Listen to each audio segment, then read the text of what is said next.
Hello traders, welcome back to P3। This is Rustam. जैसा कि आपको पता है, इस वीडियो के अंदर हम आपसे बात करेंगे बैंक निफ्टी के एडवांस प्रेडिक्शन के बारे में और साथ में 5 स्टॉक्स के बारे में जिसमें कल आप ट्रेड कर सकते हैं। हम माफी चाहेंगे आपसे, बहुत दिनों से हम वीडियोस नहीं ला पा रहे थे। थोड़ा बहुत कुछ टेक्निकल इश्यूज था जिसको दूर करने में लगे हुए थे और कुछ कोर्सेज वगैरह पे काम कर रहे थे, तो इस कारण से हम आपके लिए वीडियोस नहीं ला पाए, जिसके लिए हम तहे दिल से माफ़ी चाहते हैं आपसे। आज से हम 100% अपना देंगे आपको, जिसमें आप आराम से ट्रेड कर सकते हैं, समझ सकते हैं और सीख भी सकते हैं। तो चलिए समझते हैं बैंक निफ्टी से, और बैंक निफ्टी से शुरू करते हैं। कल तो हमने आपसे कुछ कहा नहीं था, तो आज हम सिर्फ बताएंगे कि कहाँ कहाँ ट्रेड बना था, किस तरीके से आप ट्रेड कर सकते थे मार्केट में। तो कुछ छोटी मोटी बातें, जानकारी आपको हो जाएगी आज के मार्केट के बारे में, किस तरीके से आपको ट्रेड करना था, कहाँ पे ट्रेड करना था। तो इससे आपको थोड़ा बहुत तो मदद मिल सकता है मार्केट को समझने में। तो यहाँ पर हम समझने का कोशिश करेंगे कि मार्केट ओपन होता है, लगभग फ्लैट ओपन होता है, ज़्यादा का गैप अप नहीं था, उसे हम गैप अप कंसीडर नहीं कर सकते हैं। लेकिन थोड़ा बहुत गैप अप ओपन होने के बाद मार्केट नीचे आता है, और नीचे आने के बाद मार्केट रुक सा जाता है, थम सा जाता है। पीछे से एक ट्रेंड लाइन आ रहा था जिस पर मार्केट काम कर रहा था पहले से। उस ट्रेंड लाइन को हम थोड़ा सा इनहेंस कर दिए थे, आज उसको एडिट किए थे, क्योंकि पहले ये ट्रेंड लाइन थोड़ा अलग लगा हुआ था। यहाँ पर से आपको कलर चेंज कर लें एक बार, हाँ, यहाँ से लगा हुआ था, यहाँ से लगा हुआ था। तो कल इसी जगह पर मार्केट इस ट्रेंड लाइन को थोड़ा सा बिगाड़ के रख दिया था। तो इस ट्रेंड लाइन को हम वापस से इससे जोड़ के यहाँ से कनेक्ट करके रखे हुए थे, जहाँ की मार्केट आज आके अच्छा खासा देर वक्त बिताता है। हम हमेशा आपको बोलते हैं कि अगर मार्केट में समझ नहीं आए तो हम वक्त बिताते हैं मार्केट में, सेकेंड आवर में भी ट्रेड कर सकते हैं। ऐसा जरूरी नहीं कि हम फर्स्ट आवर में ही लॉस करके बैठ जाएं। अच्छा ट्रेड कभी कभी सेकेंड आवर में भी मिलता है। मार्केट यहाँ रुकने के बाद, क्योंकि ऊपर ट्रेंड लाइन था भैया, तो हम तो ट्रेड कर नहीं सकते थे। यहाँ से रिजेक्शन मिला, रिजेक्शन मिलने के बाद मार्केट नीचे आता है, फिर से मार्केट इस लेवल को जाता है, और जब इस लेवल को ब्रेक करता है, कल यहाँ पर भी बहुत अच्छा खासा देर वक्त बिताया था। यहाँ हम आज ट्रेड ही नहीं कर पाए, और ना ही मिला भी ट्रेड। हमारे कन्विक्शन के अनुसार से ये ट्रेड अच्छा था ही नहीं, इस कारण से हम यहाँ ट्रेड किए ही नहीं। यहाँ पर एक्चुअल सेलिंग यहाँ से शुरू होता है, जब इस लेवल को मार्केट ब्रेक करता है, और यहाँ से जब ट्रेड बनता है। क्या लाजवाब ट्रेड था, 200 पॉइंट का मूवमेंट था, 120 पॉइंट का ऑप्शन में मूवमेंट था। जबरदस्त तरीके से मार्केट मूव किया है। यहाँ से 300 के पास एंट्री था मेरा, 41,400 के पुट पे, 41,400 के पुट पे 300 का एंट्री था, और हम वहां पर 410 में निकले हैं, जो कि मार्केट लगभग 420-30 का हाई लगाया था। तो आपको समझ में आ रहा है कितना अच्छा मूवमेंट था। वहीं पे 5 मिनट के टाइम फ्रेम पे यहाँ पर एक हैमर कैंडल दिखा, जिसपे हम निकल चुके थे। यहाँ पर अच्छा खासा रिवर्सल कैंडल दिख रहा था, ये जहां हम निकल गए। मार्केट यहाँ पर वक्त बिताता है 3 कैंडल का, यहाँ पर आपको दिख रहा है 3 कैंडल का ये वक्त बिताता है। जैसे ही इसका हाई पार करता है, फिर से हमारा कॉल एक्टिव होता है। हालांकि यहाँ पर हमारा फुल क्वांटिटी था सेलिंग जोन में, यहाँ पर हम हाफ क्वांटिटी डाल के रखे हुए थे, क्योंकि मार्केट अचानक से पुल बैक पर हम ट्रेड करते नहीं है जल्दी। लेकिन यहाँ 3 कैंडल बिताने के बाद यहाँ से मार्केट ऊपर के लिए निकलता है, और जब ये निकलता है ऊपर की तरफ, तो क्या जबरदस्त मूव देता है। इस लेवल को फिर से क्रॉस करने के बाद यहाँ जो हमने हाफ क्वांटिटी ऐड किया था, फिर यहाँ से हमने हाफ क्वांटिटी ऐड किया, और यहीं से मार्केट फिर ऊपर के लिए हमने ट्रेड किया, जो कि आज का हाई का हमारा टारगेट था, जो कि इजीली अचीव हो गया। ये मार्केट तो ऊपर गया, हम आज के हाई पर ही मार्केट में क्लोज कर दिए थे पोजिशन, जो कि बहुत अच्छा ट्रेड था। तो इस तरीके से आपको समझ में आ रहा होगा कि कैसे आज ट्रेड बना, किस तरीके से ट्रेड करना था। इसलिए हम आपको आज इतना समझाएं कि कल से हम आपके साथ फ्रेंडली होकर बात कर सकें, और आप मेरी बातों को समझ सकें, जिससे कि आपको ट्रेड करने में आसानी हो सके। तो चलिए यहाँ पर फिर से समझते हैं कि कल क्या कर सकते हैं बैंक निफ्टी में, जो कि अब हमारे लिए होगा इम्पोर्टेंट। यहाँ पर दिख रहा है ना रेजिस्टेंस, आपको भी दिख रहा होगा। यहाँ पर चेक किया, ये पहले से भी रेजिस्टेंस था, हालांकि बजट वाले दिन ये इसको ब्रेक करके वापस गिरा था। हालांकि पहले से ही मजबूत रेजिस्टेंस था ये, लेकिन बजट वाला दिन है ये, तो यहाँ पर इसको थोड़ा सा स्थिति उसका खराब कर दिया था उस दिन। लेकिन बाद में जब मार्केट गिरता है तो क्या जबरदस्त गिरता है उस दिन भी। तो यहाँ पर देखिए ये रेजिस्टेंस ले रहा है, रेजिस्टेंस का लेवल होगा हमारे पास 41,660 का लेवल, और कल का हाई ये 660 इसलिए है क्योंकि यहाँ पर मार्केट वक्त बिताएगा यहाँ पर भी वक्त बिता के अगर निकलता है ऊपर तो बहुत अच्छा है हमारे लिए। वक्त मतलब यहाँ पर 3-4 कैंडल रुक के अगर ऊपर के लिए निकले तो हम बाइंग कर सकते हैं। 42,000 का ओपन टारगेट होगा हमारे पास, इससे कम का टारगेट मिलेगा भी नहीं, तो ये आराम से हम बुक कर सकते हैं। वहीं पे मार्केट अगर फ्लैट ओपन होता है, यहाँ से चल के जाता है, 2-3 कैंडल रुकता है और फिर से चला जाता है। अगर गैप अप भी खुलता है, 2-3 कैंडल रुके और फिर जैसे देखिए यहाँ से चला मार्केट, यहाँ रुका, ये जो 3-4-5 कैंडल रुकता है ना, ये समझिए कि कोई घोड़ा दौड़ रहा है, ठीक है, बहुत देर से घोड़ा दौड़ रहा है और घोड़ा दौड़ने के बाद वो क्या करता है, रुकता है। रुकने के बाद उसका स्पीड बढ़ता है, फिर अगर वो रेगुलर दौड़ते रहेगा तो कितना दूर तक जा सकता है, बहुत दूर तक ज़्यादा नहीं जा सकता। तो वो रुकने के बाद जो उसका गति होगा वो बढ़ेगा और ये गति ही बताता है कि हाँ हम ऊपर जा सकते हैं। तो इसके कारण से यहाँ पर ये ऊपर निकला और फिर से नीचे आता है। तो चलिए यहाँ से हमें ये दिख गया कि ये ट्रेंड लाइन ब्रेकआउट हो चुका है और ट्रेंड लाइन रिटेस्ट भी हो चुका है। तो यहाँ पर दो चीज हमें देखने के लिए मिला। एक तो एक पहला क्या था कि यहाँ पर से ये रेजिस्टेंस है, ये कंफर्म हो गया इस लेवल से। दूसरा क्या हुआ कि ट्रेंड लाइन ब्रेकआउट हुआ है, उस ट्रेंड लाइन को कौन रिटेस्ट कर चुका है, यहाँ पर आके रिटेस्ट भी कर चुका है। कल अगर मान लेते हैं 5 मिनट का कैंडल यहाँ पर हैमर कैंडल बन जाए तो क्या हम ट्रेड ले सकते हैं? ऑब्वियस ले सकते हैं और बहुत अच्छे तरीके से हम लेंगे यहाँ ट्रेड। यहाँ पर ट्रेड लेने के बाद मार्केट ऊपर जाएगा और जैसे ही ऊपर जाएगा और क्वांटिटी हम ऐड कर सकते हैं। यहाँ पर जब कैंडल रुक जाए और ऊपर निकले तो क्वांटिटी हम ऐड करके आगे के लिए बैठ सकते हैं।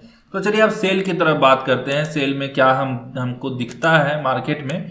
तो भैया सेलिंग का ऐसा है बात कि ये जो लेवल है हमारे पास 330 का लेवल है, ठीक है, इसको करना होगा मार्केट को ब्रेक। अगर ये ब्रेक कर देता है मार्केट 330-320 के लेवल को तो फिर हम कल के मतलब आज के लो जो ये लो मारा है यहाँ तक का आप टारगेट रख सकते हैं, जो कि इजी अचीव हो सकता है। हालांकि यहाँ से शार्प बाइंग आया है तो थोड़ा संभल के ही काम करना। यहाँ से 200 पॉइंट का हमें आसानी से टारगेट मिल सकता है। सपोज कीजिए कि अगर गैप डाउन खुल जाए यहीं पर 141 के आसपास कहीं मार्केट खुल जाए तो हम क्या करेंगे? तो हम वेट करेंगे। वो पता है जब ज़्यादा गैप डाउन और गैप अप खुल जाता है तो हम वेट करते हैं और वेट करेंगे। मार्केट जिस और जाएगा हम उसी तरफ जाएंगे। देखिए जैसे कि पिछले में हमने आपसे तो बात करा नहीं है, लेकिन यहाँ देखिए सिनेरियो समझने का कोशिश कीजिए। अब यहाँ देखिए मार्केट गैप अप खुला है, आपको हम हमेशा बोलते हैं रुकना है, रुकना है, रुकना है, गैप अप खुल जाए रुकना है, गैप अप खुल जाए रुकना है। यहाँ देखिए गैप अप खुला, मार्केट गया ऊपर। अब यहाँ लोग क्या सोचता है? लोग सोचता है गैप अप खुला है मार्केट तो अभी गर्दा उड़ के ऊपर जाएगा, लेकिन यहाँ कुछ ऐसा होने वाला नहीं है। यहाँ गैप अप खुला, बुलिश कैंडल दिखा, विक के साथ दिख रहा है ग्रीन कैंडल, मतलब लोग 100% श्योर हो जाता है कि नहीं अब तो ऊपर जाएगा और मार्केट बेवकूफ भी बनाता है। यहाँ देखिए क्लोज किया ऊपर जाने के लिए और मार्केट क्या मतलब समझने, यही मार्केट में आपको सारे सवाल का जवाब मिलने वाला है। यही चार्ट पढ़ना है, इसी से पैसा कमाना है, तो दूर क्यों जाना है? इसी चार्ट से समझते हैं ना। अगर मार्केट ऊपर जा रहा है और गैप अप खुला है तो हम होल्ड करेंगे। ध्यान रखिए अगर गैप अप खुला है, कोई भी लेवल ब्रेकआउट अगर गैप अप से हुआ है तो उसको रिटेस्ट करने दीजिए, उसको अपने लेवल तक आने दीजिए। जब वो अपने लेवल पे आ जाएगा तभी हम ट्रेड करेंगे। अगर गैप डाउन खुल गया तो उसको अपने लेवल पे रिटेस्ट करने दीजिए। अगर वो रिटेस्ट कर लिया, मान लेते हैं कि लेवल कौन सा है, अगर गैप डाउन खुल गया यहाँ पर आ जाता है, मान लेते हैं अगर यहाँ पर कैंडल 3-4 बिता के फिर से नीचे जाता है तो हम जाएंगे। अगर ये ऊपर चला गया तो हम इसके साथ ऊपर नहीं जा सकते हैं। ऊपर यहाँ से हम कोशिश करेंगे कि यहाँ से रिवर्सल साइन मिले तो हाँ, अगर फिर से इस लेवल को क्रॉस कर दे, ऊपर जाते वक्त इस लेवल को क्रॉस कर दे, तब मेरा बाइंग बनेगा। जो एक्चुअल बाइंग होगा ये इसके ऊपर बनेगा। फिर समझ रहा आपको बात? मेरी बातें समझ में आ रही है? हम क्या बोल रहे हैं, हम समझा रहे हैं आपको। हमने आपसे बोला है आज कि आज से थोड़ा बहुत हम आपको जरूर बताएंगे करने के लिए किस तरीके से करना है। तो इसी तरीके से हम समझा रहे हैं आपको कि अगर गैप डाउन खुला तो 3-4 कैंडल रुकना मांगता है हमको। अगर रुका तो वो नीचे जाएगा तो हम चलेंगे नीचे। अगर यहीं पर सपोज कीजिए कि एक अच्छा 15 मिनट में कैंडल बन गया हैमर, तो हम सोच सकते हैं 15 मिनट के रिवर्सल कैंडल पे कि हाँ ये ऊपर जाएगा। जब ये शार्प फॉल आया था ना तो एक पुल बैक हम मान सकते हैं कि हाँ एक पुल बैक आ सकता है, लेकिन यहाँ पर नहीं मान सकते। गैप डाउन खुलते के साथ पुल बैक नहीं देख सकते हम। यहाँ पर 15 मिनट हमको होल्ड करना पड़ेगा। इसी तरीके से 3 कैंडल यहाँ बिता ले, 4 कैंडल बिता ले, फिर ऊपर जाए तो हम कंफर्मेशन पे ट्रेड करेंगे। समझ में आ गया? तो इस तरीके से आप ट्रेड कर सकते हैं कल बैंक निफ्टी में। अब हम चलेंगे 5 स्टॉक्स की और जिसमें कल आप ट्रेड कर सकते हैं वो भी इजिली। बहुत बढ़िया बढ़िया स्टॉक हम आपके लिए लाए हैं। SCL टेक्नोलॉजी को हम देखेंगे और SCL टेक्नोलॉजी बहुत ही ज़बरदस्त तरीके से ट्रेंड लाइन ब्रेकआउट करके अपने सपोर्ट पे खड़ा है। जब ऐसा ट्रेड मिले तो जरूर किया कीजिए। जब ट्रेंड लाइन देखिए ब्रेकआउट, ट्रेंड लाइन का ब्रेकआउट आया हुआ है, उसी जगह रिटेस्ट कर रहा है, कितना खतरनाक तरीके से, मतलब इस लेवल को ये कंफर्म कर रहा है कि हाँ हम इस लेवल का रिस्पेक्ट करते हैं। जैसे मान लेते हैं कि हमें कैसे पता होगा कि ये लेवल इंपॉर्टेंट है, तो यहाँ आके रिस्पेक्ट दिया, फिर ऊपर गया, फिर इसके नीचे आया, तो 1126 के नीचे लेवल नोट कीजिए। 1126 के नीचे हम इसको सेल करेंगे और बहुत बढ़िया सेलिंग बनने वाला है, तो कल इसमें हम ट्रेड करने वाले हैं। अगला स्टॉक्स हम ध्यान रखेंगे किस चीज़ का है, तो अगला स्टॉक्स है एशियन पेंट का, और एशियन पेंट में ज़बरदस्त बाइंग का सिनेरियो बना हुआ है। प्राइस एक्शन देखिए किस तरीके से ऊपर जाने के लिए तैयार है। प्राइस एक्शन में देखिए किस तरीके से ऊपर का दिखा रहा है, सारा कुछ ट्रेंड ऊपर की तरफ है। यहाँ मार्केट टाइम बिता चुका है, यहाँ मार्केट टाइम बिता चुका है, आपको दिख रहा है यहाँ मार्केट टाइम बिताया है ऊपर जाने के लिए। अगर मार्केट 2781 के ऊपर निकलता है तो हम यहाँ पर ट्रेड करेंगे। 2781 लेवल नोट करना है आपको, 2781। और रीजन क्या क्या है, मार्केट प्राइस एक्शन बना के ऊपर जा रहा है लेवल ब्रेक करने के लिए। अगर ये रेजिस्टेंस ब्रेक होता है, जो कि यहाँ पर ये रेजिस्टेंस है, बार बार रेजिस्टेंस ले रहा है। यहाँ पर देखिए पहले भी यहाँ पर कहानी हो चुका है, यहाँ पर रुका, यहाँ रुका, यहाँ रुका, फिर यहाँ पर रुका, नीचे आया, फिर गया रेजिस्टेंस लिया, नीचे आया, फिर गया रेजिस्टेंस लिया, नीचे आया, फिर गया रेजिस्टेंस लिया, नीचे आया, फिर गया रेजिस्टेंस, मतलब मल्टीपल टाइम। आपको यहां समझना है मल्टीपल टाइम अगर कोई भी चीज पर हम वार करेंगे, मल्टीपल टाइम अगर हम कोई भी चीज पे वार करेंगे तो वो कमजोर होगा, और कमजोर होगा तो हम उसका फायदा उठाएंगे और उस पर हम ट्रेड करेंगे। तो 2781 के ऊपर हम इसमें ट्रेड करने वाले हैं। उसके बाद महिंद्रा एंड महिंद्रा फाइनेंस होगा हमारा अगला स्टॉक। इसमें हम बाइंग और सेलिंग दोनों अपॉर्चुनिटी ढूंढने वाले हैं, क्योंकि इसमें बना हुआ है असेंडिंग ट्रायंगल। असेंडिंग ट्रायंगल किसे कहते हैं, जिसका ये हिस्सा ऊपर की तरफ जा रहा हो, इसके हम असेंडिंग ट्रायंगल कहते हैं। जिसका हिस्सा ऊपर की तरफ जा रहा हो, और डिसेंडिंग ट्रायंगल इस तरीके का जो बनता है, इस तरीके का को हम बोलते हैं डिसेंडिंग ट्रायंगल, तो इसको हम असेंडिंग ट्रायंगल बोलते हैं। मार्केट देखिए बार बार ऊपर जाने का कोशिश कर रहा है, रिजेक्शन 1 2 3 4 5 छठा बार रेजिस्टेंस लेके रिजेक्शन ले चुका है। यहाँ पर देखिए 2 बार हो गया टच, तीसरा बार टच करने के लिए आया, लेकिन यहीं से बाउंस बैक ले लिया है। तो इसका मतलब है कि बायर्स इसमें एक्टिव है, इसको नीचे आने नहीं दिया, इस लेवल को भी टच करने नहीं दिया। तो साइकोलॉजी कहता है, साइकोलॉजी क्या कहता है कि अगर इसके नीचे आता है तब तो ये समझ लीजिए कि हाँ सेलिंग भी है, तो इसलिए 264 के नीचे सेल भी कर सकते हैं और 269 के ऊपर हम बाय भी कर सकते हैं। 269 के ऊपर बाइंग देखना है, और वहीं पे हम देखेंगे क्या, हम देखेंगे 264 के नीचे सेलिंग। तो आपको ध्यान रखना है इन दोनों लेवल्स का। तो कल हम इसमें इसी प्रकार से ट्रेड करने वाले हैं। अगला स्टॉक्स हम देखेंगे बजाज फाइनेंस का है अगला स्टॉक्स। तो अगला स्टॉक में हम समझने का कोशिश करेंगे बाइंग लेवल कहाँ से आने वाला है, क्योंकि इसमें भी हमारा बाइंग लेवल ही एक्टिव हुआ है, और यहाँ पर भी मल्टीपल टाइम रेजिस्टेंस का कॉम्बिनेशन है और ज़बरदस्त तरीके से है। और थोड़ा सा लैपटॉप स्लो इसलिए हो रहा है क्योंकि एक चीज़ डाउनलोड में लगा हुआ है और लगभग 8 to 10 GB का है, तो थोड़ा टाइम लग रहा है उसमें।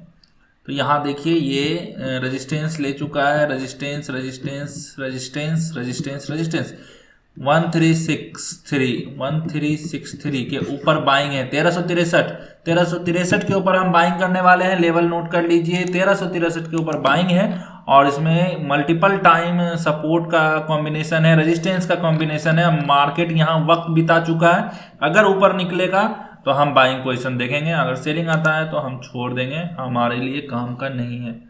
वहीं पे अगला स्टॉक्स है हिंदुस्तान पेट्रोल का, और इसमें भी बाइंग पोजीशन है। रीजन आपके सामने स्पष्ट है कि ये लेवल यहाँ पर देखिए, अगर आप इसे 15 मिनट कर लें या 5 मिनट कर लें तो भी कोई फर्क नहीं पड़ेगा आपको। यहाँ देखिए, यहाँ पर देखिए मल्टीपल टाइम यहीं से रिजेक्शन लिया था और यहीं पर आके फिर से रिजेक्ट, देखिए यहाँ पर ये रिजेक्शन लिया, ऊपर गया, फिर रिजेक्शन लिया, ऊपर गया, नीचे ब्रेक डाउन, कितना अच्छा कैंडल से, फिर रिजेक्शन रिजेक्शन रिजेक्शन रिजेक्शन, तो यहाँ पर टाइम बिता चुका है मार्केट। तो अगर मार्केट 232.50 के ऊपर निकलेगा तो हम यहाँ से बाइंग पोजीशन करने वाले हैं। लेवल नोट कर लीजिए, 232.5 के ऊपर हम बाइंग पोजीशन करेंगे।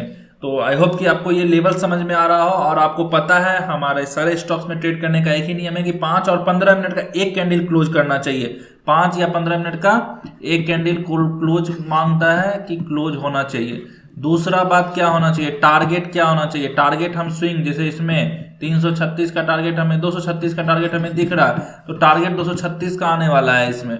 उसके बाद एसएल क्या होने वाला है, तो एसएल जो कैंडल ब्रेकआउट कर देगा, ब्रेकआउट का कौन सा कैंडल होगा, हेल्दी कैंडल, या उसके पीछे का एक कैंडल हम रख सकते हैं स्टॉप लॉस।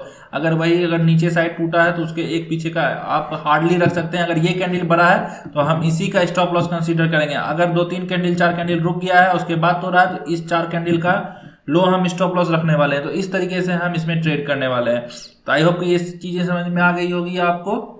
और अगर आप भी इस तरीके का लेवल निकालना चाहते हैं और सीखना चाहते हैं कंप्लीट प्राइस एक्शन, वो भी बेसिक टू प्रो, तो नीचे दिए गए नंबर पर आप हमसे कॉन्टैक्ट कर सकते हैं और सीख सकते हैं कंप्लीट प्राइस एक्शन।